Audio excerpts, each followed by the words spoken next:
What's up, everybody? I'm Maceo. Welcome to another episode of We Them Niggas. In this past summer, I traveled to Africa for the first time, specifically to Lagos and Abuja, Nigeria. This journey was all about connecting with the incredible members of our We Them media community and deepening our partnership with Creative Alchemy, a community deeply aligned with our mission to bring artists, Nigerian communities, and African communities broadly Onchain. What's up, everybody, and welcome to another episode of We Them Niggas. Today we're here in Abuja, Gorimpa. Life camp. Life camp, okay. Life camp, Abuja, and I'm here with Anesi, one of the co-founders, founder of Creative Alchemy, a performing artist, a former football player, former dancer, a person of many lives. I'm excited to have you with me on the podcast and to be here with you in Abuja, getting to meet you and your community members and seeing what you're all about and in person. And kind of getting to feel your vibe and how we can collaborate in the long term. And I'm super blessed to have you on my podcast. I feel super blessed just to be able to be here with this podcast. Yeah, how are you feeling today? Pretty great. Just came back from my dance rehearsals, so I'm trying to have my video shoot for Trapiano. So I'm pretty happy because I'm okay, finally done with this. So, and I'm super excited for the events that we're trying to do. With the partnership with We The Medias and Creative Alchemy on the Creative Meetup and podcast session, right? And I'm super pumped about it, and that's how I'm feeling. Yeah. I hear that. I'm also very excited for the event on Friday. I feel like I haven't done any events in the past. I feel like I've tried to do events, and then I was supposed to do an event last July, and my grandma passed away early in August, and my grandma passed away in July, and I just didn't do anything. So I feel like I'm super excited to see this as a template for myself to take back home and think about how can I create events and programming that help creatives in my local environment, whether that's at home in Philadelphia or in Nashville, understand how they can use these tools and start to see more immediate ways besides this podcast and this platform that I can add value to the creatives in my network. I feel like I started my podcast with an interest in helping artists understand how to use NFTs. And I feel like at some point I saw that there's not a lot of people that are really keen on supporting artists. I feel like it's challenging in the bear market, but I also feel like it's still important to be thinking about, how do we use these tools, even if there's not people to give us money right now, because it's technology that's still evolving. The space is still evolving, and people that believe in it, are still showing up all the time. And I think you're a testament to that. You and your community are a testament to that, because I feel like I didn't expect to find a community of Black creatives in the in the Web3 space that I didn't know of eight months ago that I'd be doing an event with, when I came here to see Daniel and to see Ebenezer as well and Joshua. So I feel super blessed to be able to co-create this and to learn from you all in community. I'm so excited. Me too. I'm super excited. And this is the beginning to greatness. And it's so beautiful to see what we're about to create, right? And this has always been my dream. This has always been a personal movement for me, because these were the things that I lacked way back when I was, trying to venture myself out there into the, a whole ecosystem in industry. And I feel like having experienced Web3, there's this joy that comes to me when a lot of creatives out there understand this information and have resources to utilize with their creativity. And And so when did you realize that was a passion for you, a movement that you wanted to be involved in? Okay, so basically, like I said, I've had a lot of experiences in the industry. I was on a journey trying to figure this out. I started, doing music professionally, went to a music school for 2 years, 3 years. I was like, okay, I don't want to be here. I left and I had a band, an a cappella band, just doing a whole lot of stuff. And it got to a point I was like, oh, I think I need to know about the business. I was like, I gotta get a manager. Okay, all of those things, right? And it got to a point where I just realized that, it's a whole different thing from what I was seeing it to be like, right? And I was having these opportunities to actually, so-called, on this platform, giving me a platform to express, right? I was always being on this platform by these companies that would say, oh yeah, I'm trying to give you a platform, And it got to a point where I felt music was disrespected, right? I went for a performance. It was very, big festival that was happening in ABJ, and I went for the performance. And after the performance, I just came back. I was like, I felt music was disrespected or creativity was disrespected. And I told myself that was going to be the last time I was going to go for any events like that. I told myself that all the complaints that I've been facing, all the complaints that I've been having about all of these things, it is time we start creating the experiences. It is time we start making the change and difference by ourselves. And, that was just the move. I was like, you know what, let's just get this beat done. However way it's going to happen, we don't know, but we're going to get it done. And that was it.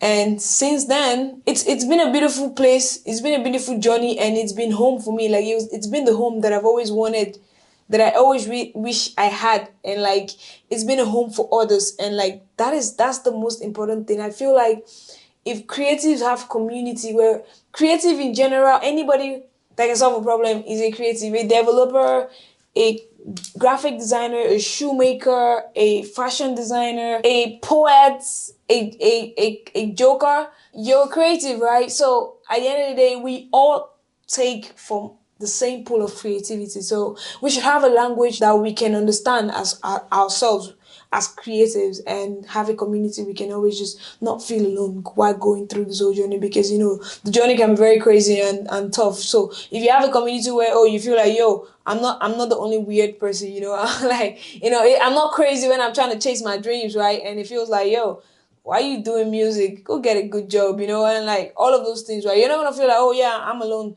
going through this phase, and that's gonna make a whole lot of difference. Indie artists, creatives, the basic resources that we always try to stumble on. One of the things that I knew it was a problem for me was having like equipment like that I could just keep working and stuff. And that was the same, and after going through that was the same intentions of trying to create resources, right, that would be available for creatives, right? Resources like a creative hub, a studio, a fully functioned studio, a visual studio, a VR studio, and like a whole lot of stuff, and like where you can just come be yourself, and just come feel at home, right? Resources that's going to be available for creatives all over around the world, just to remind them of who they are, and also letting them know that you gotta just accept, like embrace yourself, embrace your vulnerability, and that is power. So like those are like, it's like more of like a creative, I don't know. Yeah, I just kind of feel like we need to have like a language that we connect with. And with that, we're going to be unstoppable.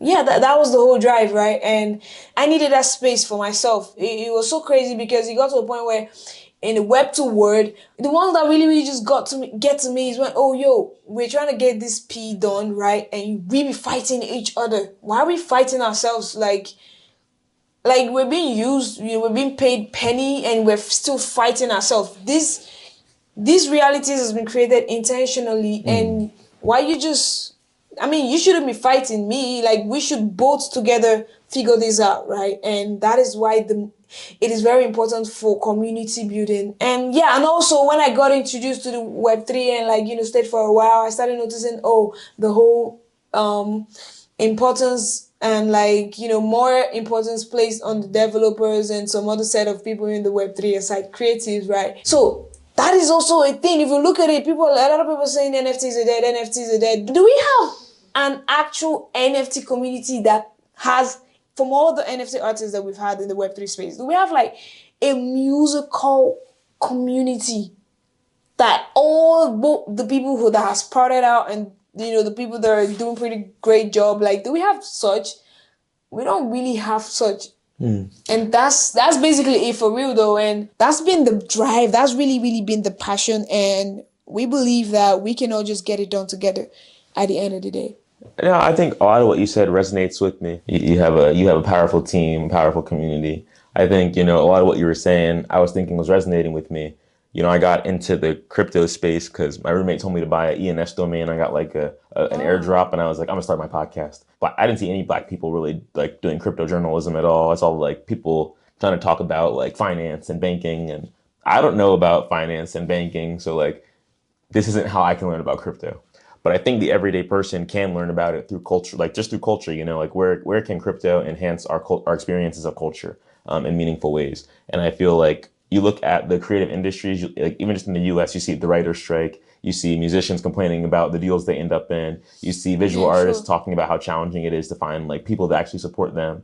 I feel like people feel like it's challenging to initiate being a creative. And I feel like, as you were saying, in the Web3 space, I think there's a lot of opportunism, especially for creatives. I feel like anyone's like, oh, how can I make more money in crypto? It's like, I could be a creative now. That's what it's giving, at least sometimes. And I think, like, I'm not here to call people out. I don't even have people in mind, but I feel like it's taken me time. I didn't even look at NFTs for a long time because I feel like when I first started looking at them, they seemed like there was a lot of meme NFTs, like people trying to get people to laugh and get people to feel like I know what's going on. I'm a part of the crypto club. And I feel like people shouldn't be chasing bags in crypto as a creative. I feel like it's so much more important to be showing people where you want to take your vision and your project so that like people can feel like you're on a journey and like they're supporting you on that journey.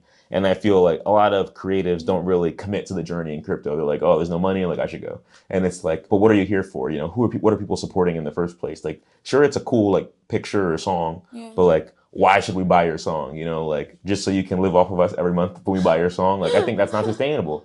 And some people at like the peak of music NFTs are just dropping a music NFT every month. And it's like, that's cool. But like, for how long is that realistic and like, you know, pay your bills and like support you? And not necessarily taking time to build out like that community and those resources like you're talking about. So I think, you know, for me, this space has definitely taught me the value of community building. And that's, you know, what brought me like here to Nigeria is like seeing like Dan, one of my like my most active community member who's been contributing. And then, you know, alongside him, Julian, who's at home with me, but like coming, getting to connect with him, getting to connect with Ebenezer, with Josh, all people that I've been talking to, but not really had time to fully understand what their perspective is on this technology and how it can make a difference in the world. I think it's been really powerful to see, you know, what community looks like. And when you're actually in person with community, I think it makes a big difference. And I think it's awesome that you have a community of creatives here in Abuja and across Nigeria, and really across the world, but especially here at home with you that you can be building with. Like just to have that time to be productive. And, you know, Dan wants us to start doing office hours so that we can all just be in conversation together. Exactly. But like we're not together, and so like that time makes a difference. But I think it's beautiful that you have that time, and then you're able to ideate and build, and even like, you know, like I said, I've never done a podcast with this much professional setting. Like I'm just like set up my camera, sit down, and talk, and like your team is like, is the angle correct? Is the lighting correct? Is the lighting appropriate? I'm like, as long as the story's told, I feel like I'm content. But I think it's a completely different thing when you have people that are supporting you and actually attending to those details. And I think that you guys do it with such a high level, you know, of thoughtfulness. That's what I would say. And I think that really contributes to the overall product. So I'm so excited to, you know, see how this turns out. But I know this is like a function entirely of like the team that you have, the community that you have, and that you've been building. So I think that doesn't really exist right now, especially in the music NFT space, the music crypto space. I feel like most of the music NFT space is people trying to sell music NFTs, like I said, to pay bills. But then you have people making like startups and platforms. But those startups and platforms aren't really focused on actually serving artists in the long term. They're just there to help artists sell NFTs. But we shouldn't be just selling NFTs in the first place, you know? I feel like we have the opportunity to build brands, tell stories, and to find people who want to help us do those things. You know, just like give us money, like crypto. You can just give anybody money anywhere in the world. Like you don't need a platform. I feel like if people want to build a platform, they can build a platform. So I think it's cool that you're trying to build a community, you know, community run, community centered platform, because I feel like most of these platforms are just like white people who've like got money to build a platform, and they just make money by getting artists to come and try and chase money. But I feel like it's cool that you're here, and that's not really what your vision is. Your vision is to support creatives and coming together and finding community. And I think like it's not just like here, like in your local community in Africa, where I think artists don't feel like they have that support. I feel like that's like artists all over the world. You know, it's like, where can I go and get paid? You know, not where can I go and be in community, because community isn't realistic. I feel like it's like the ecosystem is centered entirely around like profit, you know, and like who can pay you and support your bills and like, you know, give you a deal that's extractive, but at least like you're making money. You know, I feel like it's exciting for artists to start to have more leverage in the media industries. And I think you said that very well. I'm really curious to hear, like, when did you decide that you wanted to get into Web3? Okay, so, well, I actually really decided I wanted to get into Web3. Web3 found me. Because, you know, I was on a journey of venturing into the AI. And I was amazed, you know. For like a year, I was like, if you knew me way back, if you knew me like a year ago, like, I literally would talk about the AI everywhere, like, yo, I just did this with AI. Okay, yo, this, that. And after like a year, few months, I was like, okay, now what? So I was like, I kind of just felt like, okay, there's something bigger. Like, it's not just about AI, right? I felt like I got so used to it that I became an AI prompt engineer. So I started understanding the dynamics and all of that. I was like, okay, there's something more that I'm not really getting, right? And you know, the skill that I then attained, then I think that propelled the victory we had on the hackathon that was held on the near blockchain, and I and my team, we created a Telegram bot that integrates BOS profiles on the near blockchain. So I mean, we came out second, and that was a beautiful experience, and that was the introduction to what Web3 was. Because I've been hearing Web3.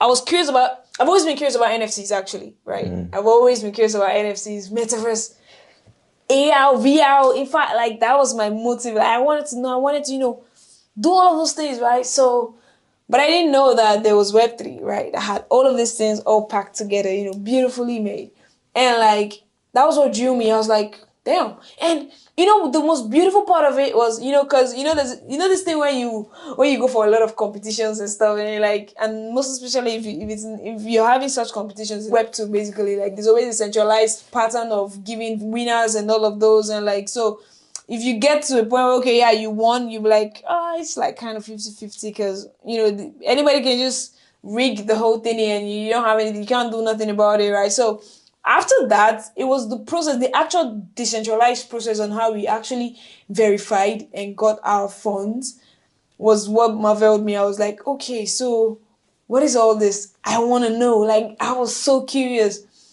And at that time where I was learning about what the Web3 was, and though I think some things happened that I needed to head back to ABJ after I left the place, it just kind of, I don't know, it just, I don't know, I was just like, okay, now where do I go from now? Okay, how do I even get this information, right? Because I just knew about Near.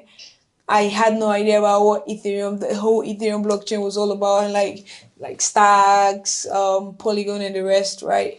Hive. So before I knew about all of that, it was just Near. So I was like, okay, so what now? And boom, I got into Shi-Fi Core 9, and I was getting there. It was beautiful because I started having things clearly, and like, from the experiences that how my routine changed when I started having, like, attending my Shi-Fi classes.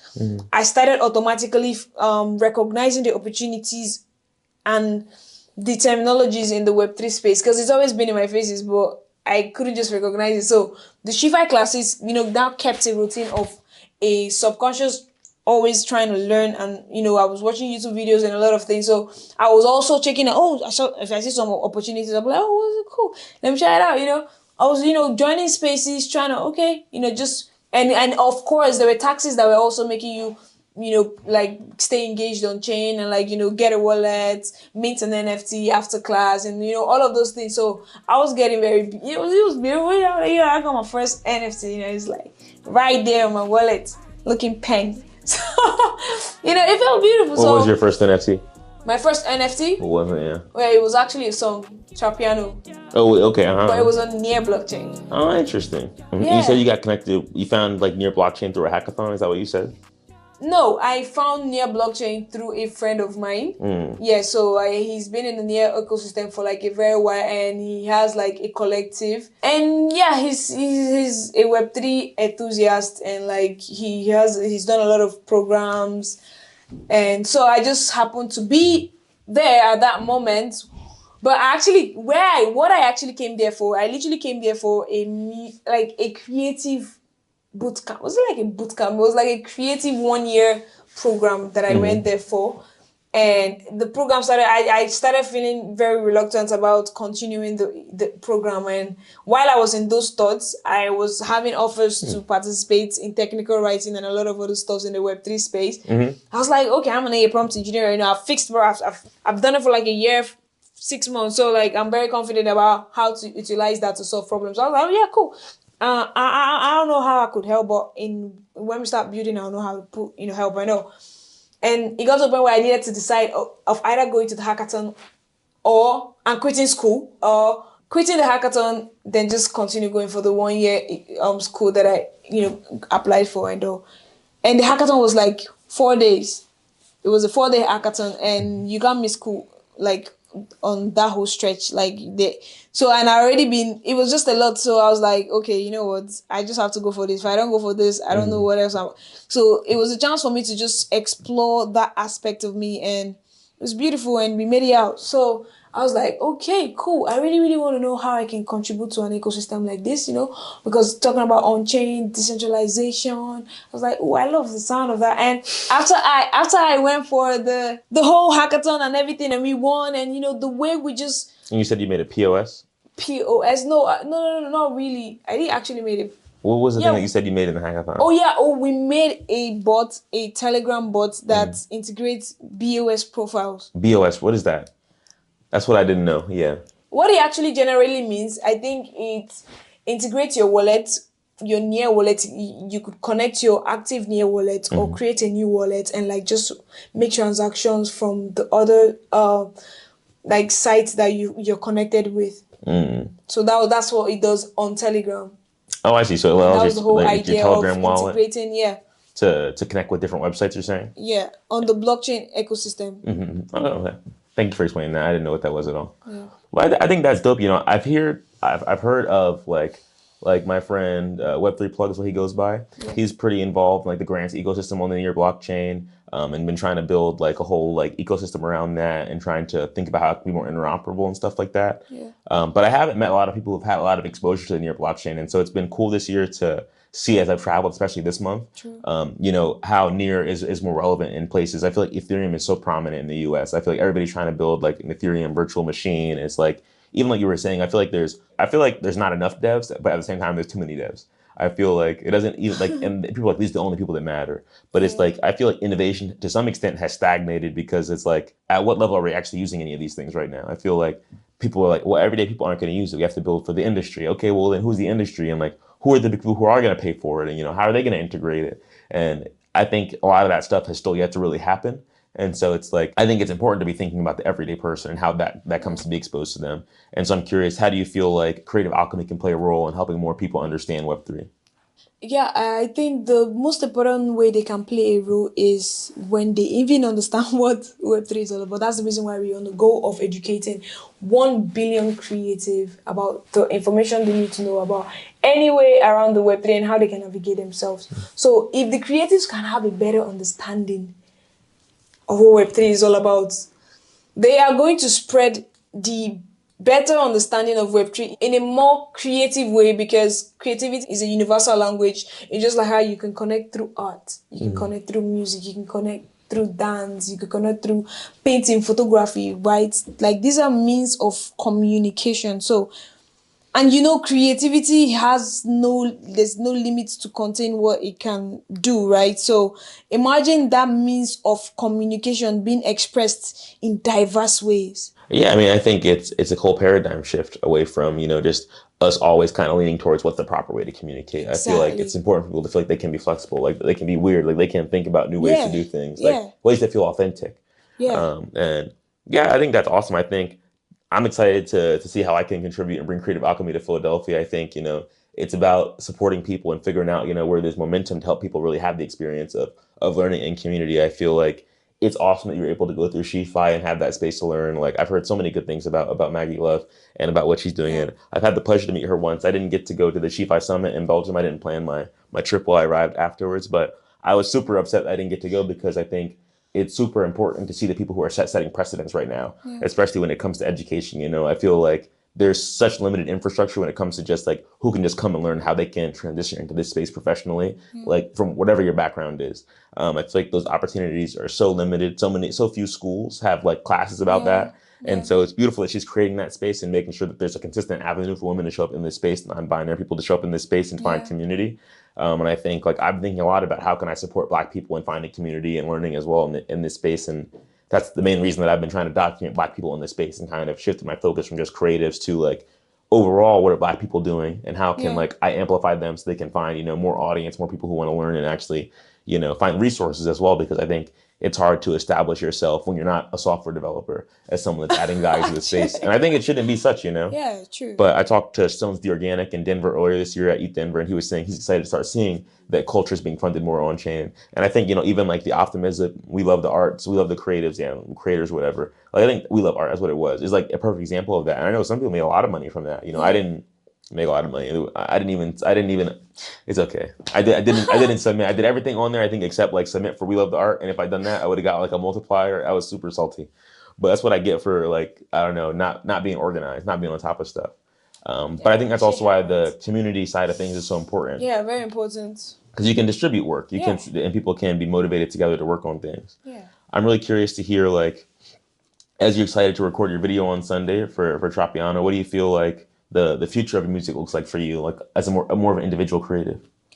I feel like the future of music is diversity. What about the future of your music?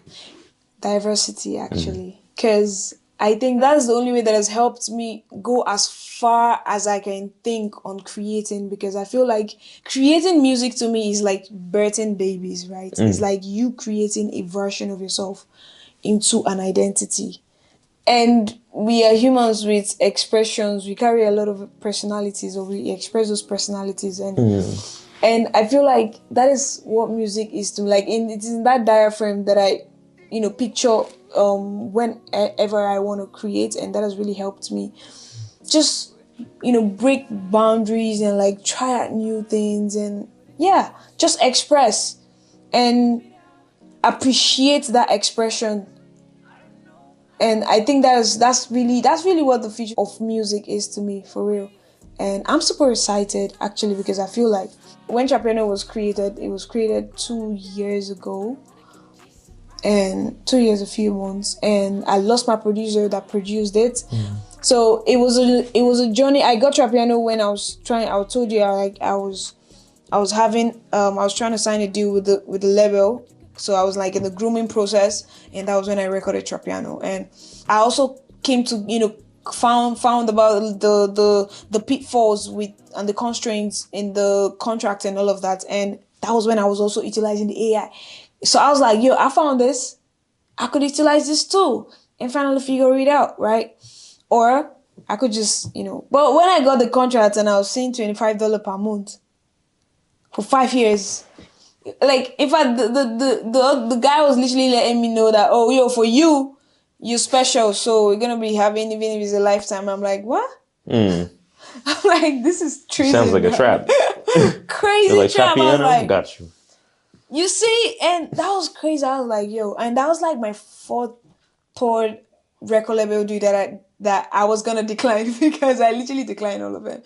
So like, it was getting to that point where I just had to get that off, and Trapiano came up, and I, we didn't work. We didn't like accept that deal, and we just went part ways, and I just was pushing P, and for like a year.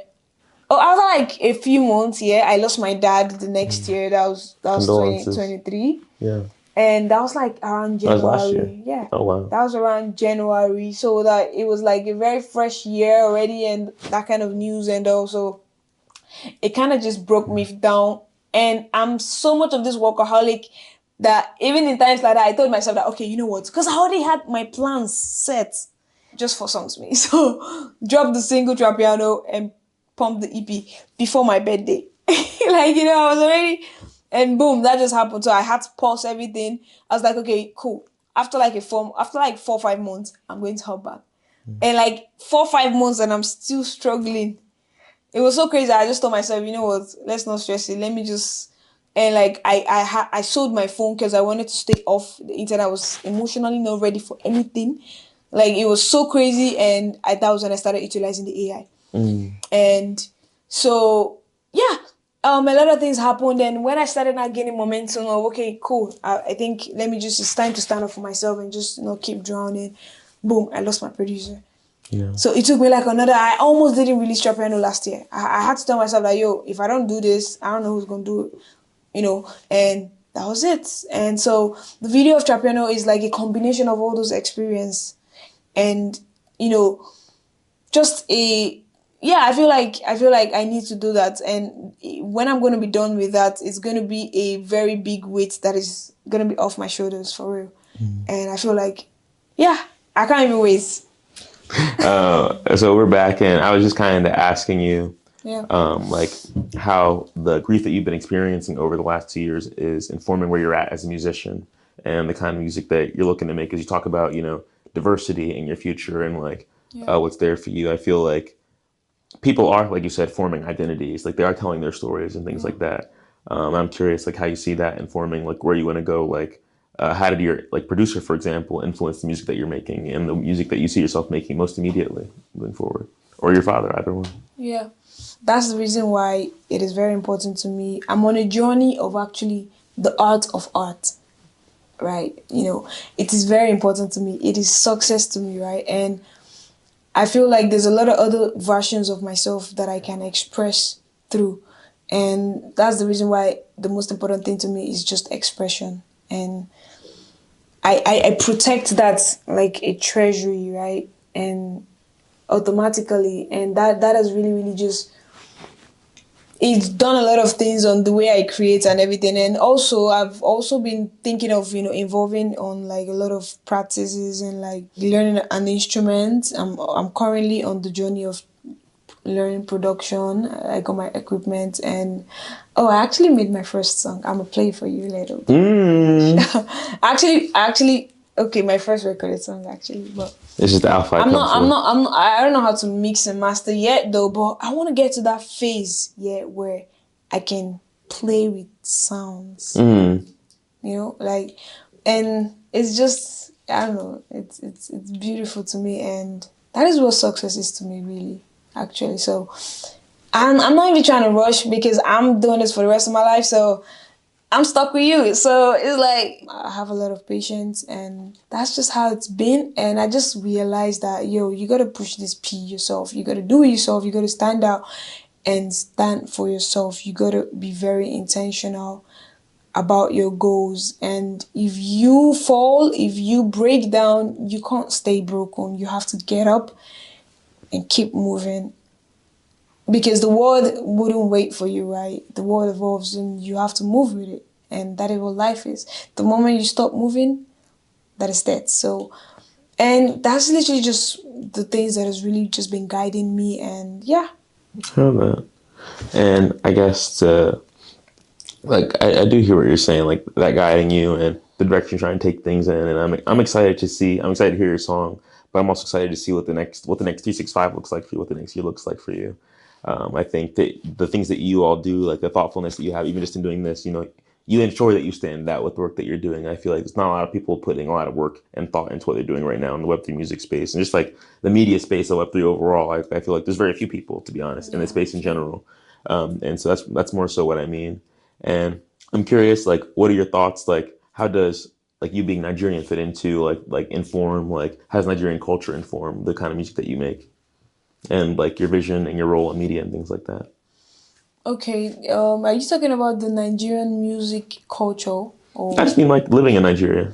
like what the experience has been as a creative? Like how does like the politics of Nigeria like and the culture around that and the musical culture, like all of it overall, like do you feel like how does that affect like the way that you approach making music and like your role and your journey? Well, I think the way it actually affects my the way I approach music in general. Do you feel like you've been able to separate yourself from like that world, like as a creative? I actually did a long time ago. I'm not gonna lie, but I found a way to reconnect. But this time around is to the people and the passion behind it. So I don't know. I kind of just feel like I appreciate Afrobeats, yeah, but like I said, I was on a journey of finding music, right? And right now in the musical industry in Nigeria, I don't even know what's going on. A lot of people, I don't know. I appreciate art and I respect everybody's expression, but I don't know. Like I told you, it got to a point where I felt music was disrespected. I'm not trying to say they're less or something, but I'm just trying to say that expression matters, right? And the thing that really pisses me off is the fact that if you don't make Afrobeats, you're not like you can't sell. A lot of people will tell you that you can't sell if you don't make Afrobeats, and that constrained mindset is what I don't let my mind get entangled with, right? That's the reason why I told you, like, the future of my music creation or being a creative in general is diversity, because that is what has always prevailed, and that is what creativity is all about. So why do I want to just create music? Because I feel like a particular market space would appreciate just a particular set of music. And for a while, I actually did those, but I started realizing that I was having creative block because I was just creating and creating and creating, but it was just, I don't know, like there was this creative block that I started having that I had to take a pause on,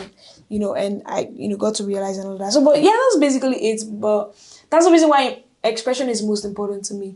And I cherish that, right? And guard it. So, yeah, and that's how I see the music industry in the future to be diversity and expression. I agree with that. I think I enjoy music 'cause I think it's a window into a lot of different people's lives. I feel like into a lot of different cultures, a lot of different worlds, a lot of different worlds of politics. Like I feel like even just traveling this year and really this month, like seeing different countries and thinking about the politics of different countries, it's crazy to see what different people are thinking about. Like until I got here, I really didn't know about like the NZARS protests that were happening, and the role of crypto and that stuff, but also just like how outspoken people have been here about what change is needed and necessary. And how challenging it's been to actually make that happen. And I feel like I'm excited to continue to learn, what the role of We the Media can be in like supporting movements like that, around the world as like an activist media group. And, I think I think music as a platform has always, connected people. So Yeah. I'm excited to see how Creative Alchemy evolves and how your role in the global entertainment industry continues to evolve. I see you in this Creative Alchemy community definitely all being very global. And I'm very excited to see this paradigm shift, from how can we create business models around music and the arts to how can we build community and find like mutual aid and support around arts and creativity so that self-expression can happen at a real level and not like a commodified and commercial level, because I feel like that's not how we're going to push the world in new directions. I feel like that's how we're just going to continue to chase money when like we don't need to chase money. I feel like chasing money hasn't gotten us anywhere that's, really left people feeling nourished and fulfilled. I feel like people get to retire, like where'd my life go? Yeah. And I feel like that's not what I want people to be expecting. It's not what I want my grandkids to expect. So I'm excited about what you're doing. And I really appreciate you being on my podcast and you collaborating with my community and letting me document what you all are doing this week. I'm so impressed with everything that I've seen and like so excited to eat the food and to meet the community and to interview like more of your peers and your community members. Yeah. I'm so thrilled. Yeah, me too.